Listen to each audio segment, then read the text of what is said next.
नमस्कार बच्चों, कैसे हैं आप सब लोग। आशा करती हूँ आप लोग बहुत अच्छे होंगे।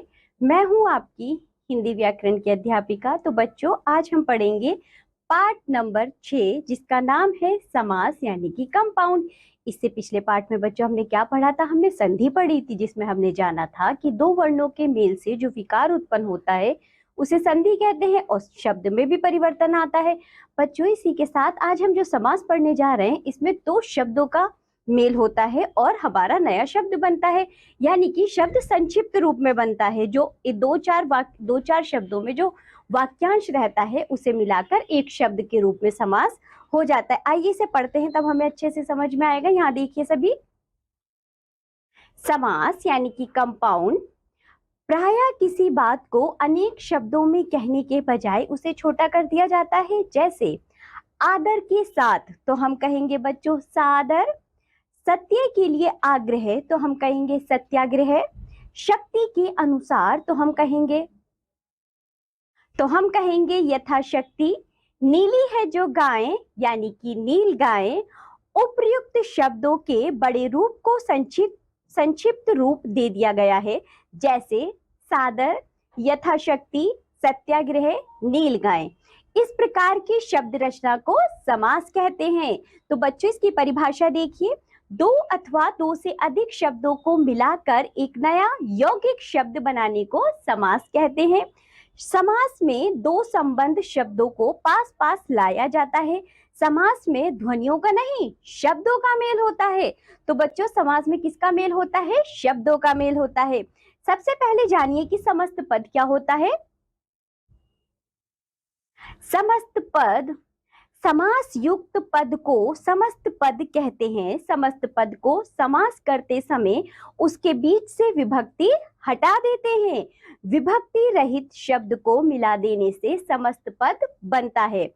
अब ये तो हुआ बच्चों समस्त पद। अब जानिए कि विग्रह क्या होता है। यहाँ देखिए, विग्रह समस्त पद को पूर्व स्थिति में बदलने की क्रिया को विग्रह कहते हैं।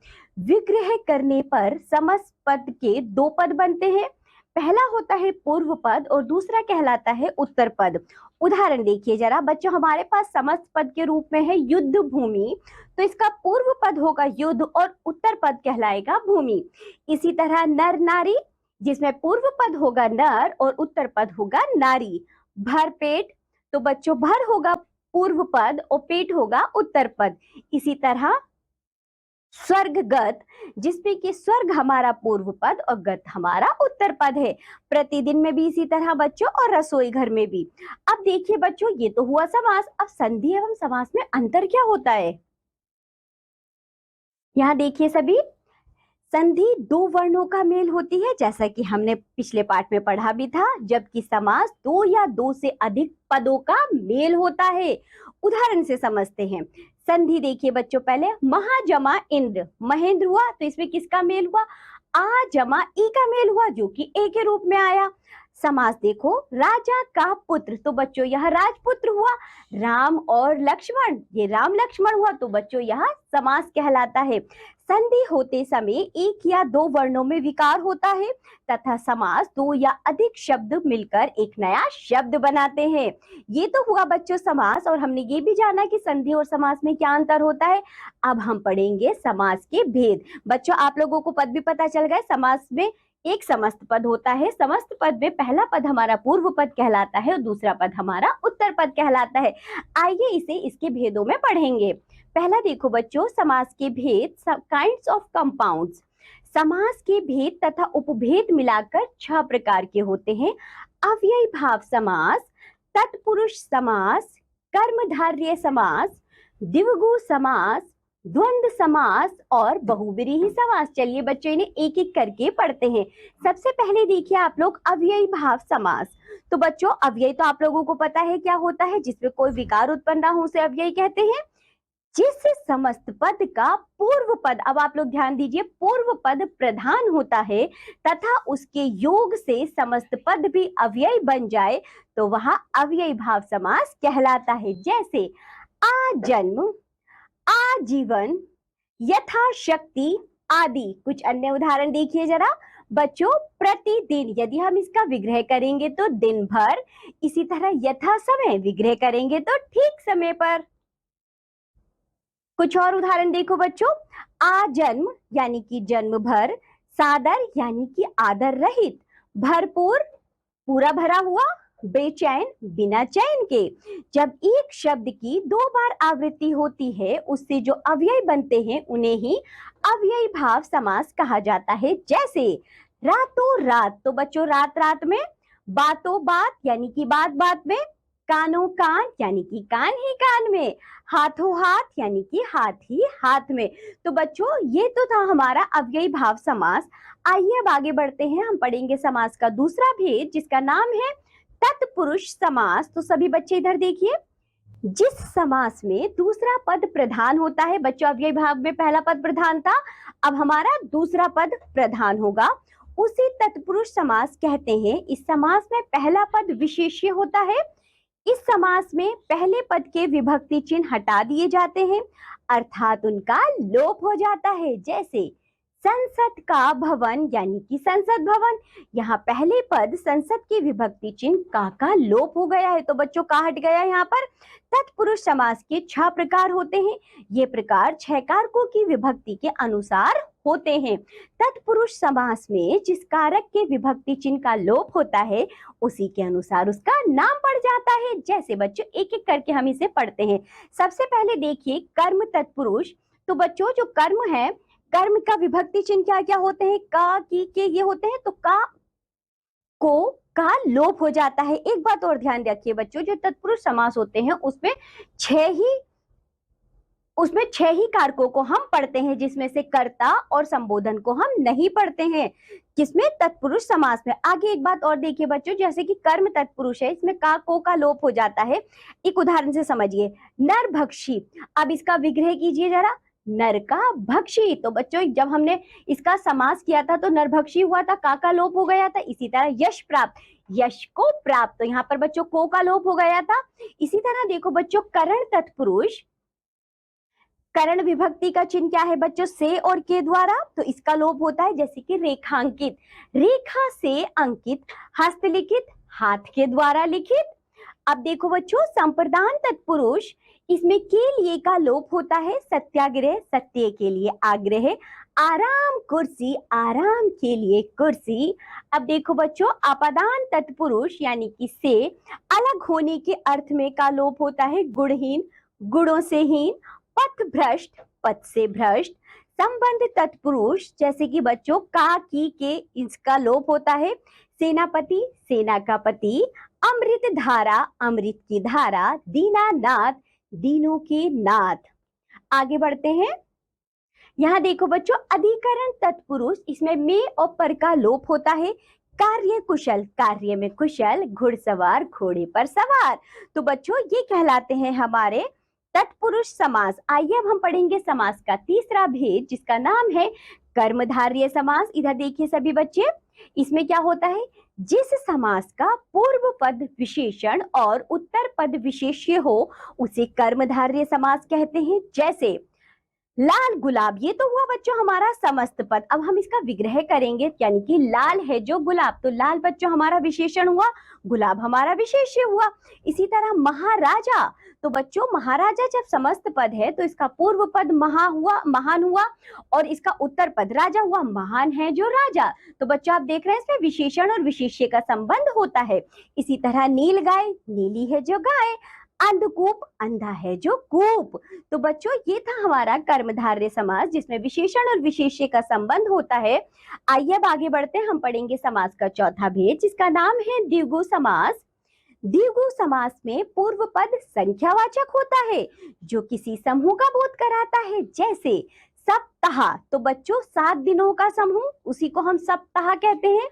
चौराहा, तो बच्चों 4 राहों का समूह, जो चौ आ रहा है वो हमें संख्या का बोध करा रहा है। इसी तरह देखो बच्चों तिरंगा यानी कि 3 रंगों का समूह, जो ती आ रहा है बच्चों वो हमें संख्या का बोध करा रहा है, यानी कि जो पूर्व पद है वो हमारा संख्यावाचक है। इसी तरह बच्चों सप्ताह हमने पढ़ा 3 रत्नों का समूह, तो ये बच्चों 3 दिनों का समूह आएगा, रत्नों का नहीं है। सप्ताह मतलब 3 दिनों का समूह, 7 दिनों का समूह। तो बच्चों यहाँ है आपका त्रिरत्न यानी कि 3 रत्नों का समूह। तो आपने देखा द्विगु समास में जो बच्चों पूर्व पद होता है हमारा वह संख्यावाचक होता है। आइए अब आगे बढ़ते हैं, हम पढ़ेंगे समास का 5वां भेद जिसका नाम है बच्चों द्वंद्व समास। देखिए क्या होता है, जब समस्त पद में दोनों पद प्रधान हो और विग्रह करने पर एवं और तथा आदि योजक शब्द लगते हो तब वह द्वंद्व समास कहलाता है। जैसे बच्चों समस्त पद देखिए आप ऊंच नीच, ठीक है, अब इसका विग्रह करेंगे तो होगा ऊंच और नीच। इसी तरह बच्चों इसमें दोनों पद प्रधान है, राधा कृष्ण, हम इसका विग्रह करेंगे तो राधा और कृष्ण, तो बच्चों दोनों पद इसमें समान है। माता पिता, माता और पिता, अन्न जल, अन्न और जल। चलिए आगे बढ़ते हैं, अब हम पढ़ेंगे बच्चों समास का 6वां भेद जिसका नाम है बहुव्रीहि समास। जिस समास का कोई भी पद प्रधान नहीं होता बल्कि कोई अन्य पद प्रधान होता है तब उसे बहुव्रीहि समास कहते हैं।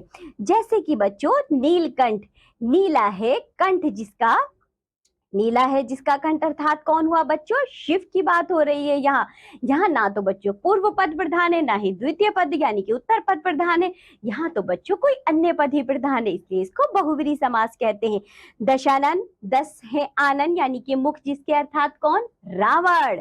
लंबोदर, लंबा है उदर जिसका यानी कि गणेश। विषधर, विष को धारण करने वाला यानी कि सांप। तो बच्चों ये थे हमारे समास के भेद। आइए अब हम जानते हैं कर्मधारय तथा द्विगु समास में अंतर क्या होता है। सभी इधर देखिए जरा, कर्मधारय समास में समस्त पद का एक पद गुणवाचक विशेषण एवं दूसरा पद विशेष्य होता है, किंतु द्विगु समास में पहला पद संख्यावाचक विशेषण और दूसरा पद विशेष्य होता है। उदाहरण से समझते हैं, देखो बच्चों हमने लिया एक उदाहरण नीलकमल, अब इसका विग्रह करेंगे तो नीला है जो कमल, तो ये हुआ हमारा कर्मधारय समास। काली मिर्च, तो काली है जो मिर्च, तो बच्चों ये हमारा कर्मधारय समास हुआ। त्रिलोक, 3 लोकों का समूह, तो बच्चों इसमें जो त्रि आ रहा है वह संख्या का बोध करा रहा है इसलिए ये द्विगु समास होगा। चतुर्वर्ण यानी कि 4 वर्ण, तो बच्चों ये भी हमारा द्विगु समास होगा। अब आप समझ गए बच्चों कर्मधारय द्विगु समास में अंतर क्या होता है। चलिए आगे बढ़ते हैं, अब हम जानेंगे बच्चों कर्मधारय एवं बहुव्रीहि समास में अंतर। कर्मधारय समास में एक पद विशेषण अथवा उपमान होता है तथा दूसरा विशेष्य या उपमेय होता है, लेकिन बहुव्रीहि समास में समस्त पद की किसी संज्ञा का विशेषण होता है। जैसे नीलकंठ, तो बच्चों नीला कंठ क्या है, इसमें विशेषण नीला है। इसी तरह बच्चों जो पीतांबर है, पीला कपड़ा, जो विशेषण है वह इसमें पीला है, तो ये तो बच्चों कर्मधारय समास हो गया। अब बहुव्रीहि में इसी के उदाहरण देखिए, नीलकंठ, नीला है जिसका कंठ, तो बच्चों अब यहाँ शिव की बात हो रही है इसलिए यह बहुव्रीहि समास कहलाएगा। पीतांबर, पीले वस्त्रों वाला, तो बच्चों यहाँ श्री कृष्ण की बात हो रही है इसलिए यह बहुव्रीहि समास कहलाएगा। चलिए आगे बढ़ते हैं, अब हम जानेंगे बच्चों बहुव्रीहि एवं द्विगु समास में अंतर क्या होता है।